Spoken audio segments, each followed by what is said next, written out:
మళ్ళీ మేము గెలిపించుకొని ఈసారి గెలిస్తే వెంటనే 2000 రూపీస్ చేస్తామని చెప్పాను. మొదలు 1000 అన్న కూడా అడగలే. మా అంతటా మేమే సుమోటోగా మాట్లాడి చెప్పి డే 1 గవర్నమెంట్ వచ్చిన ఫస్ట్ క్యాబినెట్లో డిసైడ్ చేసి 1000 రూపీస్ పెట్టాం. 200 to 1000, 1000 to 2000 also first మంత్ని. Second టర్మ్లో మా గవర్నమెంట్ వస్తే ఫస్ట్ మంతే, ఏ మంత్లో గవర్నమెంట్ వచ్చినా అదే మంత్లో 2000 రూపీస్ చేసినాం, జనానికి అందించినాం. జనం కూడా ఏమనుకున్నారు, కేసీఆర్ 2 అన్నప్పుడు 4 అన్నట్టుగా ఇస్తాడు కావచ్చు, టెంప్ట్ అవుతారు పాపం, సహజంగా పేదవాళ్ళు కదా, లేని వాళ్ళు కాబట్టి. మనది కాదు సబ్జెక్ట్, అది కాదు కదా. ఈయన 2 ఇచ్చిండు కదా, 200 2000 చేసిండు, ఈడు తప్ప 4000 చేస్తాడేమో అనే ఆశలో మా కోటేసే ఉద్దేశం ఉన్న ప్రజలు కూడా ఈ మాయల పడి పాపం టెంప్ట్ అయిపోయి గోల్మాల్ అయిపోయి ఓట్లు వేసినారు. ఇలా తలలు బాదుకుంటున్నారు, తిడుతున్నారు, భయంకరమైన తిడుతున్నారు. నిన్న నేను హైదరాబాద్ వస్తున్నాను, నిన్న నేను ఫామ్ నుంచి బయలుదేరి వస్తుంటే ఒక 10 చోట్ల ప్రామిస్ చెప్తున్నాను. 10 ప్లేసెస్లో పక్క పండు వచ్చుకోగానే కార్లో కూర్చున్నాడు, 2 స్టీరింగ్ ఇచ్చి పెట్టి 2 చేతులు మీదకి పెట్టిండు. బాస్ మళ్ళీ మనం జల్దీ రావాలి, మనమే వస్తున్నాము, నెక్స్ట్ మనమే అని దుంకుతున్నాడు. ఆ మోటార్ బైక్స్ వేసేవాళ్ళు వాడు పక్కన డ్రమన్న పక్కన వచ్చి వాడు వచ్చి నెక్స్ట్ మనమే సార్ వచ్చేతను అంటారు పోతుండ్రు. హైదరాబాద్ సిటీలో అనేక ప్లేసెస్లో కనీసం ఒక 10-12 ప్లేసెస్లో అట్లా చెప్తున్నారు జనం. అది దేనికి సంకేతం? మీ మీద ప్రజలు విశ్వాసం కోల్పోతున్నారు రోజు రోజుకు, మీ చర్యల వల్ల, మీ పిచ్చి పనుల వల్ల. ఇంకోటి ఏంది, మీరు చేసే చర్యలు ఎట్లున్నాయి? మొత్తం రియల్ ఎస్టేట్ బ్రోకర్ దందానేనా?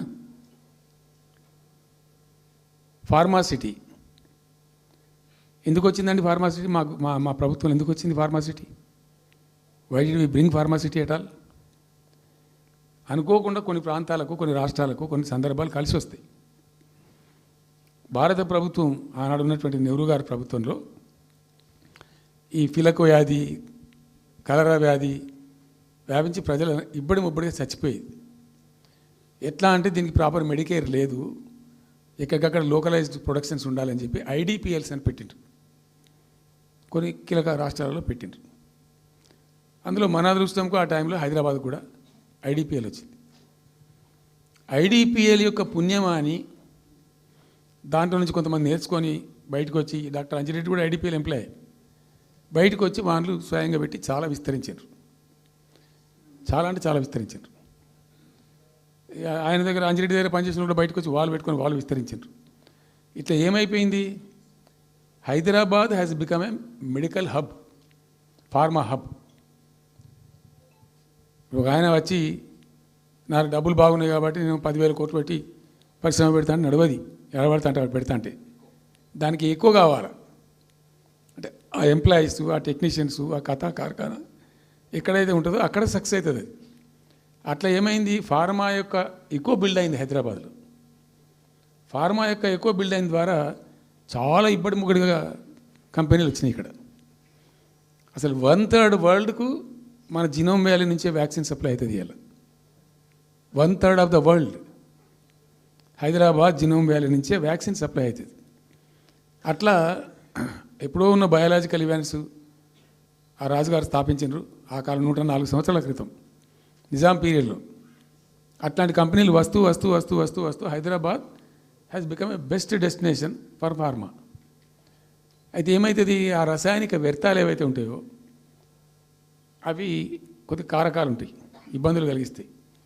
మన హుస్సేన్ సాగరే కాలుష్యమయమైపోయి గబ్బు వాసన వచ్చే పరిస్థితి ఉండేది, మనం అందరం కూడా చూసినాం. సో దీని నుంచి హైదరాబాద్ బయటపడాలి. ఫార్మా వదులుకుందామా, వదులుకోవద్దు. మరి ఏం చేయాలా? 4 టీములు తింపిందండి నేను ప్రపంచవ్యాప్తంగా, ఐఏఎస్ అధికారుల బృందాలు. శాంతికుమార్ గారు అని చెప్పి ఆమె చీఫ్ సెక్రటరీ కూడా రిటైర్ అయింది. ఆమె అప్పుడు హెల్త్ సెక్రటరీగా ఉండే కొంతకాలం. ఆమె నాయకత్వంలో పంపించాం, చాలా దేశాలకు పంపినాం. మరి తిరిగి రండి. ఇప్పుడు ఏమైంది, మందులు లేని ప్రపంచాన్ని ఊహించలేం, మందులు కావాల్సిందే. మందులు తయారు చేసే సందర్భంలో తప్పకుండా కొంత వేస్టేజ్ ఉంటుంది. ఆ వేస్టేజ్ని ఎట్లా మేనేజ్ చేయాలి? దానికి తెలివి కావాలి. సింపుల్ ఎగ్జాంపుల్ చెప్పండి, మన ఇంట్లో కిచెన్లో కూడా డైలీ వేస్ట్ ఉంటుంది, కానీ చాలా నీట్గా పెట్టుకుంటాం మనం దాన్ని. ఆ వేస్ట్ని డిస్పోజ్ చేస్తాం, కిచెన్లోనే ఉంచితే చచ్చిపోతాం కాబట్టి ఆ భయానికి క్లీన్ పెట్టుకుంటాం, మన ఓన్ కిచెన్ కాబట్టి. ఎగ్జాక్ట్లీ ఎట్లయితే కిచెన్ క్లీన్ పెడతారో వాటిని కూడా క్లీన్ పెట్టాలి. అది ఒక ఫార్మా కంపెనీ ముందు నుంచి మనం పోతున్నాం అనుకోండి, మన దగ్గర అయితే వాసన వస్తుంది, మనకు తెలుస్తుంది ఇదేదో మెడిసిన్ తయారు చేసే కంపెనీ అని. వేరే దేశాలలో అట్లా లేదు, యూరోప్లో లేదు, యూఎస్లో లేదు, చాలా దేశాల్లో లేదు, చైనాలో లేదు, అసలు గొట్టం నుంచి పొగరాదు. సో మనం మాత్రం టెక్నాలజీ మనం పెట్టుకోలేమా, పెద్ద ఇష్యూ అని చెప్పి ఐఏఎస్ అధికారుల బృందాలను తింపిన నేను అనేక దేశాలకు తింపి పంపించి, హైదరాబాద్లో ఫార్మా ఉంది కాబట్టి హైదరాబాద్ యొక్క లార్జర్ ఇంట్రెస్ట్లో ఫ్యూచర్ దృష్ట్యా ఫార్మాను కాపాడుకోవాలి, ఆ ఎక్కువ పోనీయద్దు, ప్లస్ ఈ కాలుష్య భారం నుంచి ప్రజలను రక్షించుకోవాలి. ఎట్లా అంటే జెడ్ఎల్బీ అని వచ్చింది, జీరో లిక్విడ్ బేస్ అని. ఆ డిశ్చార్జ్ ఏదైతుంటుందో దాన్ని మొత్తం జీరో లిక్విడ్ చేస్తారు, ఇంకా కాలుష్యం కాదు, ఏం చెడిపోదు, వీళ్ళకి ఇబ్బంది ఉండదు. అది ఇంటర్నేషనల్ లెవెల్లో సక్సెస్ఫుల్గా ఉంది, సక్సెస్ఫుల్గా జరుగుతుంది. ఇప్పుడు అమెరికాలో ఉన్నాయి చాలా కంపెనీలు, యూరోప్లో ఉన్నాయి, ఇంకా చాలా చోట్ల ఉన్నాయి. అవసరం, ప్రతి దేశానికి అవసరమే. అయితే మనం ఆ సిస్టమ్ పెట్టుకోవచ్చు కదా అని చెప్పి ఒక ఫార్మా యూనివర్సిటీ కూడా పెడదాం దాంట్లో అని చెప్పి ఫార్మా ఇండస్ట్రీ తెచ్చినాం. 2 హెలికాప్టర్లు తీసుకొని ఆ ఫార్మా బిజినెస్ మెన్ అయితే ఉంటారో వాళ్ళని నేనే స్వయంగా పెట్టుకుని పోయి ఆ ముచ్చర్ల అక్కడ పోయి తీసుకుపోయి చూపించి ఈ ప్లేస్ బాగుంటుంది కదా అంటే బాగుంటుందని చెప్తే దాన్ని ఫైనల్ చేసి చాలా కష్టపడి 5-6 సంవత్సరాలు పర్సూ చేసి రైతాంగంతో ఘర్షణ పడకుండా ఒక 20,000 ఎకరాలు పెట్టుకొని చేస్తే 14,000 ఎకరాల పైచీల కొరకు 14,000 నెట్ వచ్చింది ప్రభుత్వానికి. 14,000 acres already acquired by government. చాలా ఎంఓయూలు జరిగినాయి, అన్నీ జరిగినాయి, మన లోకల్ వాళ్ళు రెడీ ఉండి. అయితే పర్టికులర్లీ జీడిమెట్ల, చర్లపల్లి వీళ్ళు ఏమన్నారంటే, సార్ మాకు ఆల్టర్నేటివ్ స్థలం మంచిగా ఇస్తే మేము అక్కడికి వెళ్ళిపోతాం, ఈ బాధ మాకెందుకు, ప్రజలతో కూడా ఈ బదనాం ఎందుకు, ఆడ పెట్టుకుంటాం. పెట్టి కామన్ అఫ్లియంట్ ప్లాంట్స్ పెట్టి ఒక ఐఏఎస్ అధికారిని పెట్టి దాన్ని ప్రభుత్వ నిఘాలోనే ఈ రసాయనాలు వ్యర్థాలను ఇష్టం వచ్చినట్టు ఎటుపడితే పంపకుండా ఆ నియంత్రణలో జరగాలని చెప్పి పెట్టుకున్నది ఫార్మాసిటీ. దానికి ఎన్వైరాన్మెంటల్ క్లియరెన్స్ కూడా వచ్చింది, కేంద్ర ప్రభుత్వాన్ని ఒప్పించి ఎన్వైరాన్మెంటల్ క్లియరెన్స్ తెచ్చినాం.